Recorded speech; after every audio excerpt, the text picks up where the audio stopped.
सरकार के नए प्लान की, जिस पर सवाल उठ सकते हैं कि क्या योगी सरकार रॉबिन हुड की राह पर चलने वाली है। ये सवाल इसलिए क्योंकि यूपी में अपराधियों की संपत्ति को उनके शिकार लोगों और पीड़ितों में बांटा जाएगा। जैसा आपने किस्से, कहानियों और फिल्मों में देखा सुना होगा कि रॉबिन हुड कैसे अमीरों की नाजायज संपत्ति लूटकर गरीबों में बांट देता था। अब योगी सरकार कुछ इसी तर्ज पर अपराधियों की अवैध संपत्ति को कुर्क कर उससे मिली रकम पीड़ितों को बांटेगी। आपको याद होगा कैसे प्रयागराज में माफिया अतीक अहमद की अवैध रूप से कब्जाई जमीन पर पहले बुलडोजर चलाया गया और फिर उसी जमीन पर गरीबों के लिए प्रधानमंत्री आवास योजना के तहत फ्लैट बनवाए गए। प्रयागराज ही नहीं, लखनऊ में भी पूर्व माफिया मुख्तार अंसारी की अवैध जमीन पर योगी सरकार ने प्लान के तहत फ्लैट तैयार करा रही है।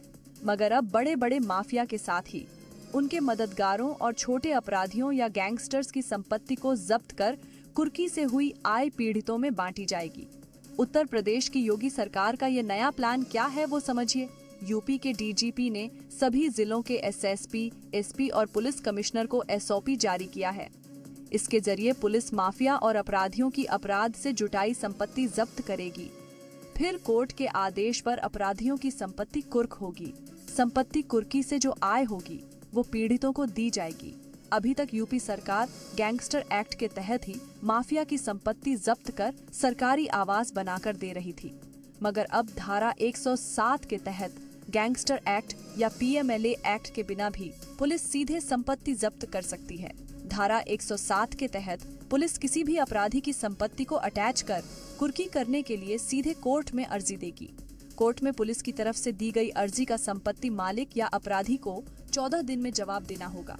14 दिन में जवाब नहीं दिया तो कोर्ट एक पक्षीय आदेश जारी कर देगी। अपराधियों के संपत्ति की कुर्की जब्ती से मिले पैसे को 2 महीने के भीतर पीड़ितों तक पहुंचाना होगा। फिलहाल यूपी के डीजीपी प्रशांत कुमार ने सभी जिलों के अफसरों को एसओपी जारी कर दिया है।